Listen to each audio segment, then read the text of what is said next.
EUC.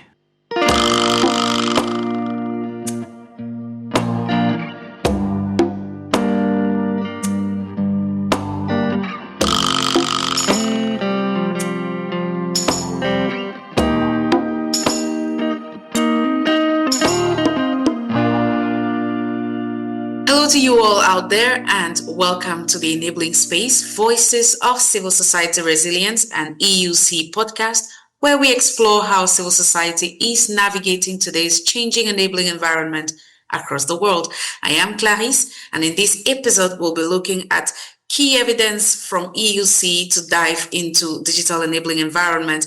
I'm talking about how online spaces have become both essential tools for civic engagement and new frontiers of restriction, surveillance, and risk.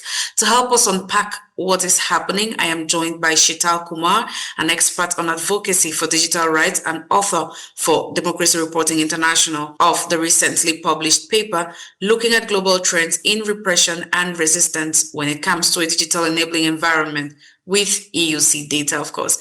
Hello, Sheetal, and thank you so much for being here. Thank you for having me. It's a pleasure. Let's start with a somewhat broad view. What are some of the most concerning trends you have observed from the EUC data for the report you have written when it comes to digital freedoms and an enabling environment for civil society online? Well, first, there is, of course, variation in the data because there are so many countries that the EUC data covers. It's very unique and rich source of data. But despite that variation, basically all over the world, what the data has found or shows is that there is a decline in democratic freedoms more generally, or in the enabling environment for civil society more generally, wherever governments are using certain tactics to restrict access to the internet or to survey and intimidate civil society or internet users, where they are employing those tactics more generally. So where there is a decline in democratic freedoms and an increase in authoritarianism, that is mirrored by the use of digital technologies by governments. So that's one thing.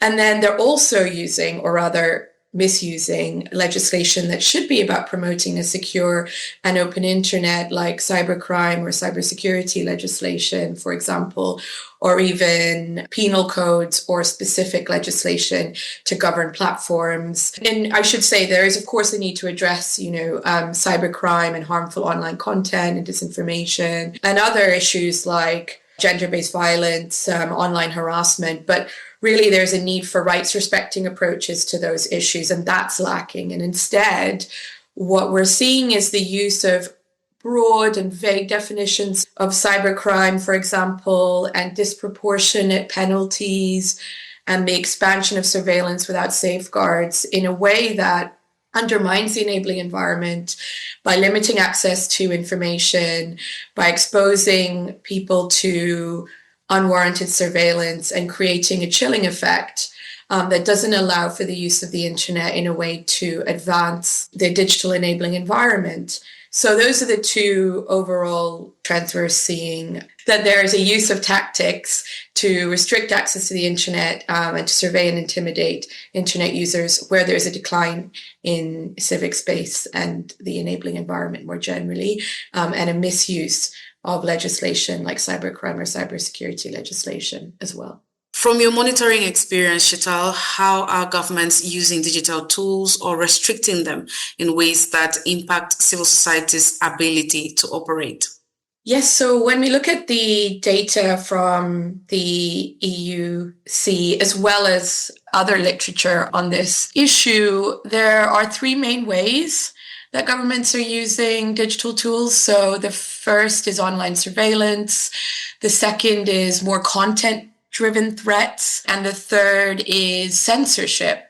So just to give you a few examples of what those look like. So when it comes to online surveillance, this means the use of sophisticated spyware to the use of the surveillance of messaging apps and social media.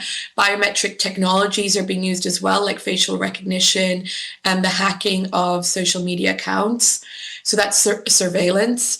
And then there's also the use of content-driven threats. So, for example, using bots and troll factories to drive disinformation campaigns, to discredit political opponents or to discredit civil society actors. These are becoming more sophisticated as well because of the use of AI.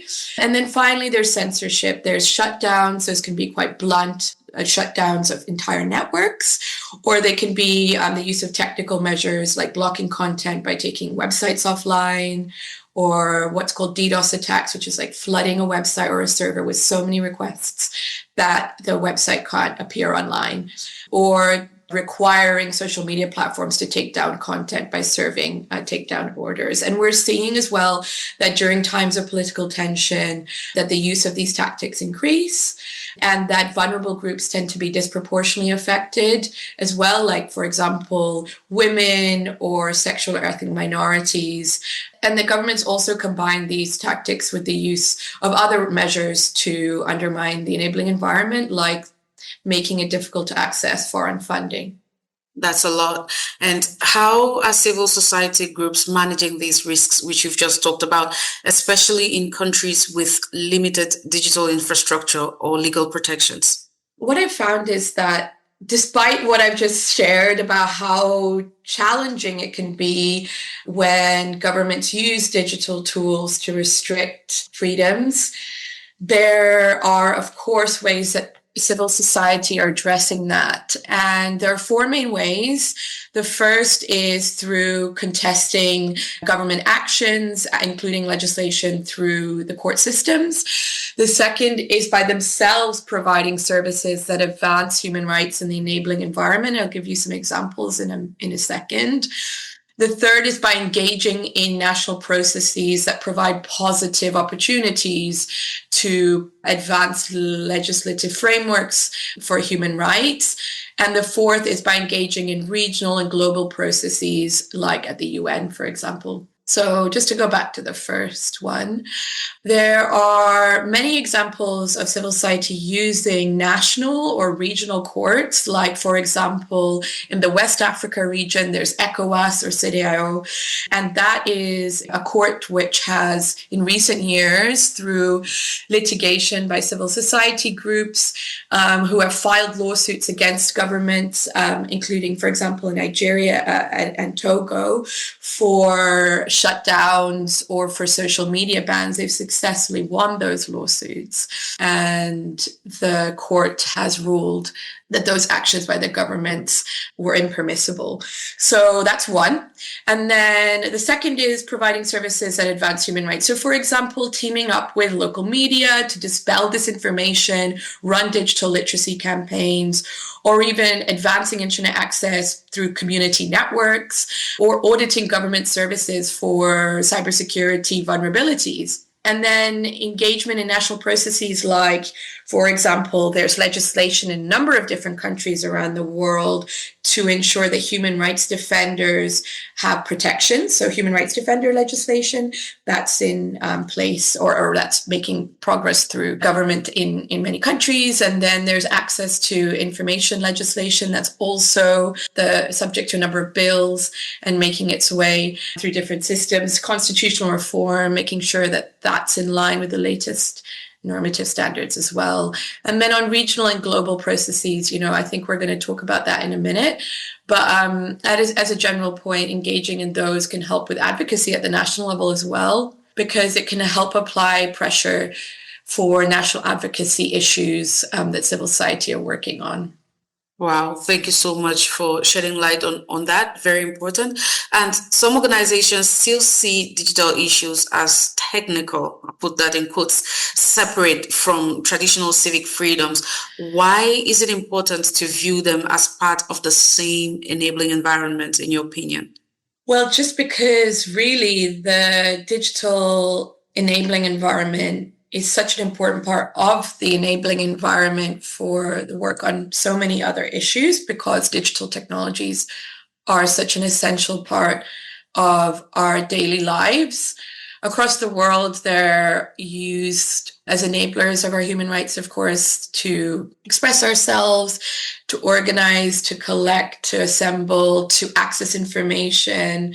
And as we've seen, governments are undermining access through censorship or targeting civil society through surveillance, and that impacts everyone's ability to access those rights, but also to rights to kind of social and economic life, whether it's accessing health services, education, to be able to trade or do business. I mentioned shutdowns just now.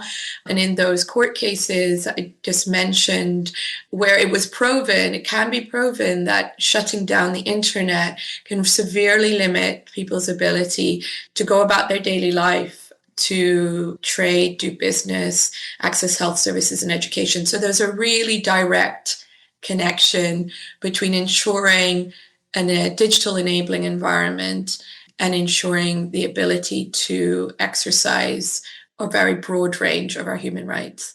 That's a very powerful reminder that what happens online can deeply affect how citizens participate offline, that is from organizing protests to accessing information in a safe manner. Let's shift from diagnosis to action now. Why should every civil society organization, not just those focused on tech, care about digital rights and governance? And can smaller grassroots or community-based organizations participate meaningfully in some of these spaces you had mentioned earlier, even with limited resources or technical expertise? Yes, I think it's important to recognize how many opportunities there are to engage, to advance and to protect the digital enabling environment, and that those can really depend on what you do as an organization, for example. But whatever it is, it's, I think, depending on your profile, really helpful to team up with others. So I mentioned there's strategic litigation, there's providing services like digital literacy. So in that case, if you're the type of organization that works with communities that might not have a very high level of digital literacy, you could team up with other organizations in your country or with the local media. And for regional or global processes, I think networks can be a useful way to connecting to others. So I know we're going to talk a bit more about global processes in a bit, but just to say, for example, at the moment at the UN, there is the World Summit on the Information Society review process. So 20 years on from the original summit, there's now a review process, which is underway, where the UN hopefully will recommit to the values that have underpinned the governance of the internet for the last 2 decades, which have been about having a multi-stakeholder approach and having a bottom-up approach. And those were agreed at the UN level many years ago. And this is another opportunity to reassert those values at a time when those values are really under threat and being contested at the UN. So it can be challenging to engage there, but there are already networks. There is, a specific network that has been set up by different civil society groups that can act as a liaison to that process, where you can sign up to a mailing list, attend meetings online if you have the opportunity, or via the mailing list and emails, you can access joint statements and other resources that you can engage with. So there's always an opportunity to team up with others, I think, who perhaps have more experience or relationships that you can leverage if you're new to a specific process or issue area. Thank you for all the pointers. And the EUC project emphasizes cross-sector collaboration, which you were just talking about. Are there examples where digital rights groups and traditional CSOs have successfully joined forces to push back against online restrictions, which we also talked about a few minutes ago? We can take that example that I mentioned of the use of the ECOWAS court, to file a lawsuit against the social media bans and then shutdowns in the West Africa region that I just mentioned. So Nigerian, Togolese and Senegalese NGOs have all successfully use that court. And there, in those cases, digital rights NGOs have joined forces with more traditional media NGOs and democracy and development NGOs as well. Because as I said, there is that connection between having access to the internet and being able to exercise a wide range of rights, not just the right to freedom of expression. And then just earlier on in this year, the campaign Keep It On, which is a wide global campaign, which includes a very wide range of civil society groups and others to address internet shutdowns. So its focus is on ensuring that internet shutdowns don't happen or that they're quickly responded to. And there in South Sudan this year, we saw that there was a blanket block on social media in January. And that was ostensibly to curb the circulation of violent images. But the Keep It On campaign reacted very quickly alongside the Internet Society chapter there. And just in a few days, that was stopped. So the social media bans were lifted despite the government threatening for it to be up to 3 months long. Thank you, Shital. Thank you for explaining that. And congratulations to the Keep It On Coalition for all the work that they have been doing so far. If you're just joining us, I'm speaking with Shital Kumar, an expert on advocacy for digital rights and author for Democracy Reporting International of the recently published paper looking at global trends in repression and resistance when it comes to a digital enabling environment with EUC data. And Shital, looking ahead, what are the top 3 priorities civil society should focus on to protect digital freedoms in the next 2 to 3 years? And what international spaces or fora can they use to get their voices heard? It is a very interesting time, I think, to be engaging in this, a very interesting and important time to be engaging in this space because, as we've said repeatedly, the connection between digital technologies and ensuring an open, secure internet. So ensuring that the internet itself as an infrastructure and all of the aspects of it remain open and rights respecting. I think that's really, really important. And there are opportunities to do that. So that's the first thing, to maintaining and reasserting the values that underpin the open and secure internet, which are ensuring inclusive multi-stakeholder processes related to internet governance, and then advancing secondly, frameworks for governing digital technologies. We mentioned cybersecurity and cybercrime once they're misused often. So ensuring that those are rights respecting. That's second. And then third, I think it's really important to connect to wider issues that may not always be connected to advocacy on the digital enabling environment, and to mainstream what I've just said about ensuring an open internet, ensuring rights respecting approaches into those where relevant. So we're 5 years away from the Sustainable Development Goals, the SDG successor, obviously coming into place. But I think we can already be thinking about, as civil society, what's going to replace that at the UN level, and what should it look like when it comes to the digital enabling environment. So just back to the first point that I made about ensuring that the internet remains open and driven by multi-stakeholder inclusive processes. There is the World Summit on the Information Society we just discussed. There's opportunities to engage there. There's also the Global Digital Compact, which was agreed last year and is a UN initiative to set out shared principles and commitments for the digital age. And it covers internet governance, it covers data protection, artificial intelligence, the global digital divide, lots of opportunities to engage there to ensure those commitments are held up. And then there's on just the broad range of issues that relate to digital tech and ensuring that they're rights respecting. There's the UN Human Rights Council, there's the Universal Periodic Review, there's the treaty bodies, there's all the human rights mechanisms that existed before the internet, but which are now advancing and adapting their norms and standards to ensure that digital technologies are enablers of human rights. I think that's it for now. Hopefully that's helpful.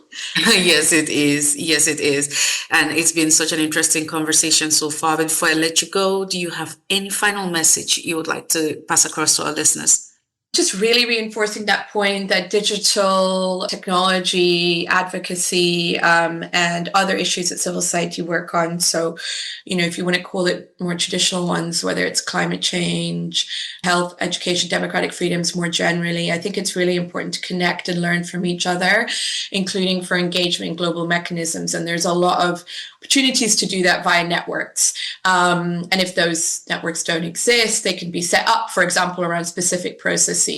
So I think connecting resources, especially in this day and age, around mutual concerns and priorities is so important. And there is a brief coming out, which I've authored, I think if you mentioned, which has more specific recommendations for different stakeholder groups on how to do that. Thank you so much, Sheetal, for being here today and for sharing with us. It was indeed a pleasure speaking with you. You're welcome. It was a pleasure. Thank you for having me again. Thank you. And to you out there, thank you as well for tuning in. And if you'd like to learn more about the EUC project, explore our latest reports, or subscribe to Country Alerts, please visit the EUC website in this podcast description. There we are also sharing the link to the report which we discussed during this episode, which is the Digital Enabling Environment for Civil Society, Global Trends in Repression and Resistance, an EUC Perspective by Sheetal Kumar. And don't forget to share this episode and join the conversation using the hashtag EUC. And until next time, stay safe, stay informed, and keep your voices strong, both on the streets and on the screens. EUC.